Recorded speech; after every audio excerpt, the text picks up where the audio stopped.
حسبي ربي جل الله ما في قلبي غير الله نور محمد صلى الله لا إله إلا الله.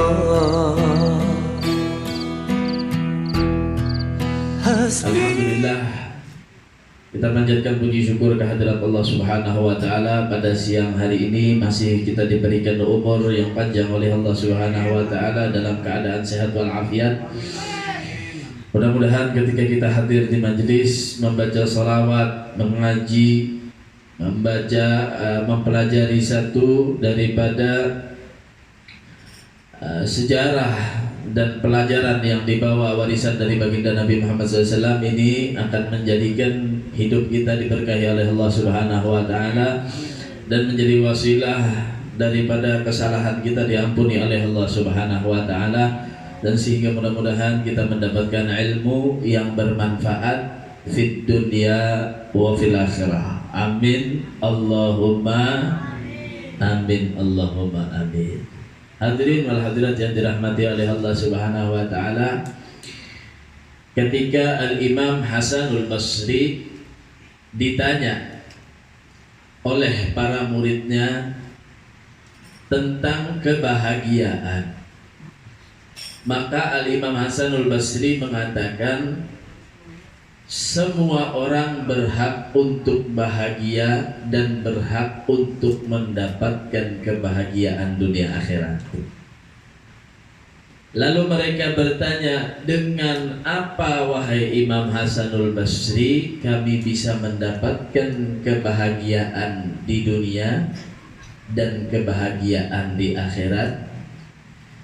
Al-Imam Hasanul Basri mengatakan, engkau baca doa di setiap harimu dengan doa yang tidak pernah dilupakan oleh Rasulullah, doa yang tidak pernah ditinggalkan oleh Rasulullah SAW, yaitu Rabbana atina fid dunya hasanah wa fil akhirati hasanah wa qina adzabannar. Itu doa adalah doa yang sering diucapkan oleh Rasul Sallallahu Alaihi Wasallam. Ketika orang hendak mendapatkan kebahagiaan di dunia, sering membaca doa Rabbana atina fid dunya hasanah. Begitu juga dia ingin dapat di akhirat bahagia, sering juga membaca doa Rabbana atina fid dunya hasanah wa fil akhirati hasanah wa qina adzabannar. Namun ketahuilah, kata Imam Hasanul Basri, ketika engkau membaca doa tersebut, engkau harus tahu makna dan inti daripada doa tersebut engkau panjatkan. Ketahuilah, ketika engkau mengharapkan kebahagiaan di dunia, meminta kebahagiaan di dunia, doa itu akan terkabul dari Allah Subhanahu wa taala apabila pada setiap harinya engkau melakukan ketaatan kepada Allah bertambah. Kebahagiaan itu akan engkau dapatkan di dunia ketika maksiat, kelalaian yang tiap hari engkau kerjakan pada tiap harinya berkurang. Itu tanda-tanda kalian akan mendapatkan kebahagiaan di dunia. Taatnya tambah hari bertambah, maksiatnya tambah hari berkurang. Itu tanda orang akan mendapatkan kebahagiaan di dunia. Dan puncaknya, kata Imam Hasanul Basri, orang yang benar mendapatkan kebahagiaan di dunia adalah orang yang mau jalis, duduk fi majelis ilmu. Orang yang mau duduk di majelis ilmu, itu tandanya orang yang sudah bahagia dunianya. Kalau belum bahagia, belum mau datang dia ke majelis ta'lim. Itu kata Imam Hasanul Basri, orang bahagia. Jadi kalau pian datang ke majelis ini bahagia. Berapa ratus ribu juta jiwa hambanya Allah yang belum dikasih hidayah duduk di majelis. Itu kebahagiaan yang Allah beri khusus kepada orang-orang yang beriman, kepada orang-orang yang dicintai oleh Allah, kepada orang-orang yang akan mendapatkan ridha, rahmat, maghfirah dari Allah Subhanahu wa taala.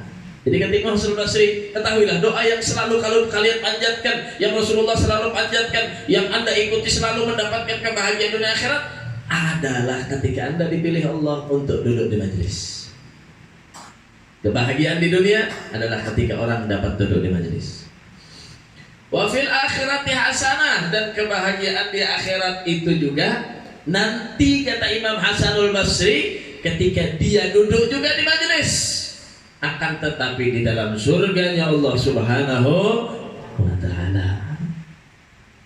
Maka dari itu di dalam Al-Qur'an, wal asri innal insana lafi khusrin illa alladziina amanu wa 'amilus shalihat. Semuanya kita dalam keadaan rugi, berpaling semuanya dalam keadaan rugi kepada Allah Subhanahu wa taala. Illal ladzina amanu, kecuali orang yang beriman, kecuali orang yang beramal soleh. Dapat dari mana iman dan amal soleh? Dapat dari majelis taklim. Enggak ada di pos gambling untuk menambahkan keimanan kita.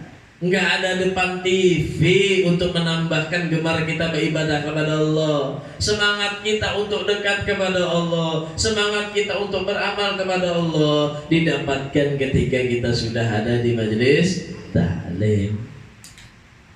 Jadi kalau malas-malas datang ke majelis taklim, dicas lagi. Karena HP itu drop ya, baterainya sudah kurang, dimasukin colokan, dicas, maka akan kuat lagi, maka bisa dimanfaatkan lagi. Begitu juga kadang kita ini sampai Rasulullah mengatakan jadidu imanakum, perbarui iman kalian. Kita sudah punya iman, cuma iman kita ini Bu, kadang banyak kurangnya pada minusnya. Banyak minusnya daripada banyak kurangnya kita tadi itu pada tambahnya. Kadang kita diuji oleh Allah Subhanahu wa taala, diuji sama Allah. Cuma perkara misalkan urusan sesuap nasi aja kita rela kadang meninggalkan kewajiban kepada Allah. Kadang karena perkara belum terbutuhi daripada ambisinya, kadang mereka sudah berani melanggar aturan-aturan Allah Subhanahu wa taala. Jadi Allah Subhanahu wa taala itu sudah membikinkan aturan-aturan itu sudah dibikinkan oleh Allah Subhanahu wa taala. Tugasnya para ulama, para orang soleh, mereka mengasihkan arahan. Mereka bukan sang pemberi hidayah. Yang memberi hidayah Allah, yang mendekat hamba mendekat lalu diberikan hidayah oleh Allah. Seorang dai, seorang habib, seorang ulama itu hanya memberikan motivasi, memberikan arahan sebagaimana yang ada di dalam surat Al-Qur'an. Semuanya menerangkan tentang orang-orang yang soleh yang beruntung di hadapan Allah. Mengasih gambaran, tergantung kita memilih. Jadi Allah Subhanahu wa taala jadikan, kata ulama, di setiap zaman itu ada Nabi Musa-nya dan ada Fir'aunnya. Itu di setiap kehidupan. Ada Nabi Musa-nya, ada Fir'aunnya. Nah sekarang kita ikut di barisan Nabi Musa, apa diikut di barisan Fir'aun. Sekarang begitu. Kita yang memilih. Mereka hanya bisa mengarahkan sebagaimana peraturan yang ada. Mereka cuma ngasih lampu. Ada lampu merah, ada lampu hijau, ada lampu kuning, ada untuk jalan sepeda, ada jalan untuk mobil, ada jalan untuk menyeberang. Mereka cuma mengatur. Yang mau selamat, yang mau ikut aturan kita. Jangan polisi nambah bila lampu merah stop. Nah, cuma kalau kita nggak mau stop, terus saja jalan. Tiba-tiba ada truk misalkan, ketabrak sama truk. Siapa yang disalahkan? Polisi. Siapa yang disalahkan? Lampu. Enggak, yang disalahkan siapa? Kita. Mereka sudah bikin aturan, Allah sudah bikin aturan, hada halal wa hada haram. Ini yang diperbolehkan, ini yang dilarang. Ini yang dihalalkan, ini yang diharamkan. Jadi Allah sudah bikin aturan. Yang ngasih tahu aturan siapa? Nabi Muhammad, ulama. Nah, mereka ngasihkan aturan, dikasih tahu ini yang benar. Kalau kamu mau benar, selamat hidup dunia akhirat, begini caranya, begini jalannya, begini metodenya orang-orang yang soleh menjalani hidupnya sampai kepada Allah Subhanahu wa Ta'ala. Begini juga cara-caranya, jalannya orang-orang yang tersesat, orang-orang yang dimurkai oleh Allah, orang-orang yang jauh dari ridhonya Allah. Nih jalannya. Jadi kita yang memilih mau jalan mana. Kalau kita ingin mendapatkan keberkahan, kalau kita ingin mendapatkan rahmat, kalau ingin kita mendapatkan maghfirah, maka ikutilah jalan mereka orang-orang soleh. Jangan menjadi orang yang penyesalan, Bu. Apa kata Sayyidina Ali? Orang yang menyesal itu bukanlah orang yang menyesal ada di dunia. Penyesalan itu datangnya ketika sudah ditutup lubang lahat, liang lahat kita udah ditutup, baru datang penyesalan. Itu yang namanya penyesalan. Sekarang ini nggak ada penyesalan, masih ad-dunya daru amal. Dunia ini tempat kita untuk beramal. Wal akhirah darul jaza, sedangkan akhirat itu adalah tempat pembalasan. May ya'mal mithqala dzarratin khairan yarah, kata Allah. Siapa yang menanam sekecil debu pun daripada kebaikan, maka akan dia dapatkan dari Allah Subhanahu wa Ta'ala balasannya. Man ya'mal mithqala dzarratin syarran yarah. Siapa yang melakukan kejelekan apapun di dunia, maka juga akan dibalas oleh Allah Subhanahu wa Ta'ala. Selama di dunia gak ada penyesalan. Ya, mereka dengan bangganya meminum minuman yang haram, dengan senang riaknya dia memakan makanan yang haram, menikmati hasil usaha yang haram. Dengan ambisi mereka meraih pekerjaan yang haram. Belum, karena dunia belum daripada tempat pembalasan. Pembalasannya paling masuk penjara, paling lama-lamanya 20 tahun. Kalau sudah masuk penjaranya Allah, di akhirat satu sholat yang dia tinggalkan 500 tahun dia di dalam neraka. Bayangkan, apalagi bunuh orang, apalagi makan yang haram, apalagi durhaka sama orang tua, apalagi menyalahi perintah Allah, menentang Allah. Bagaimana adabnya nanti di akhirat? Bahkan orang yang tiap hari ngajarin ilmu, wa alimun bighairihi lam ya'malan mu'adzabun min qabli ubadil watan. Orang yang ngajar ilmu akan tetapi dia enggak mengamalkan ilmunya, dia akan diadab oleh Allah melebihi daripada orang yang menyembah berhala. Tanggung jawabnya masing-masing di hadapan Allah Subhanahu wa Ta'ala. Jadi bagaimana? At-ta'ib min adzab kamal la dambalah, kata Rasulullah. Jalan terbaik adalah kita bertaubat kepada Allah, kembali kepada Allah. Ya Rasulullah, apa? Orang yang mau kembali di jalan Allah itu adalah sebagaimana orang yang tidak punya dosa lagi. Gampang agama Islam ini. Istighfar, taubat kepada Allah, berjanji tidak akan mengulangi segalanya lagi, maka dosanya akan diampuni oleh Allah Subhanahu wa Ta'ala. Makanya Nabi Adam itu, Bu, sampai kehiri lawan umat Nabi Muhammad diceritakan. Luar biasa umat Nabi Muhammad ini, kata Nabi Adam. Aku dulu, kata Nabi Adam, di dalam sorga melakukan kesalahan kepada Allah dengan memakan buah khuldi. Allah melarang Nabi Adam makan buah khuldi. Nabi Adam melanggar aturan Allah, dia makan buah khuldi. Tapi kata Nabi Adam, aku makan itu di surga. Setelah aku makan, aku dikeluarkan dari surga. Umat Nabi Muhammad melakukan kesalahan di dunia, bukan makan buah khuldi. Perintah Allah dia tinggalkan sebanyak-banyaknya. Berulang kali dia lakukan yang salah kepada Allah, mengkonsumsi yang haram, makan yang ini, makan yang itu, melanggar perintah sholat, perintah ini, dilanggar semuanya. Dia di dunia, kata Nabi Adam. Tapi nanti tahu gak, umatnya Nabi Muhammad yadkhulunal jannah, semua umat Nabi Muhammad, kata Rasul, akan masuk ke dalam surganya Allah. Tidak ada yang terkecuali. Bahkan Rasulullah mengatakan, aku menunggu di pintu surga sampai umatku semua kumpul dan aku masuk bersama umatku ke dalam surga. Baru umat dan nabi-nabi yang lain diperbolehkan masuk dalam surga. Jadi Nabi Adam apa hebatnya, melakukan maksiat di dunia masuk surga. Aku melakukan kesalahan di surga, dilempar ke dunia. Masya Allah.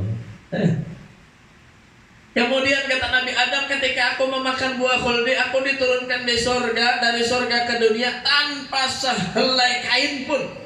Kata Nabi Adam. Masya Allah. Kita, adakah yang hilang sendalnya, bajunya, kalau bermaksiat sama Allah Subhanahu Wa Taala? Tidak. Masya Allah. Kemudian lagi apa kata Nabi Adam? Ketika aku melakukan makan buah khuldi tersebut, diturunkan ke dunia, aku dipisahkan dengan kekasihku Hawa. Jadi Nabi Adam diturunkan di satu daerah namanya Samarkand, di daerah India. Nabi Adam. Kemudian Siti Hawa diturunkan di mana? Di Jeddah. Nah, makanya Jeddah itu artinya nini, yalah, nini penuh aja dari Jeddah itu. Kenapa? Karena diturunkan Siti Hawa di sana. Terpisah. Umat Nabi Muhammad melakukan maksiat, ada nggak dipisah? Sama bininya, sama lakinya, sama anaknya? Nggak ada, Masya Allah. Kemudian lagi kata Nabi Adam, diterima taubatku oleh Allah Subhanahu Wa Taala di Arafah. Baru diterima taubatnya di Bukit Arafah, di Arafah oleh Allah Subhanahu Wa Taala. Kalau kita bertaubat di mana aja, Bu? Di sini bertaubat, diterima sama Allah Subhanahu Wa Taala. Nabi Adam harus ke sana dulu. Kalau kita misalkan harus diterima taubat ke sana dulu, waduh, repot dah. Masya Allah. Makanya sampai dikatakan oleh para alim ulama, di antara dosa paling besar ketika orang ada di padang Arafah, dia ada tergeletak di dalam hatinya, doanya nggak dikabulkan oleh Allah, maka dia telah melakukan dosa besar. Orang yang sampai di Bukit Arafah wajib doanya dikabulkan oleh Allah. Jadi di sana itu sempatkan menyesali segala dosa-dosa yang pernah dikerjakan, kelalaian yang sering kita kerjakan kepada Allah Subhanahu Wa Taala.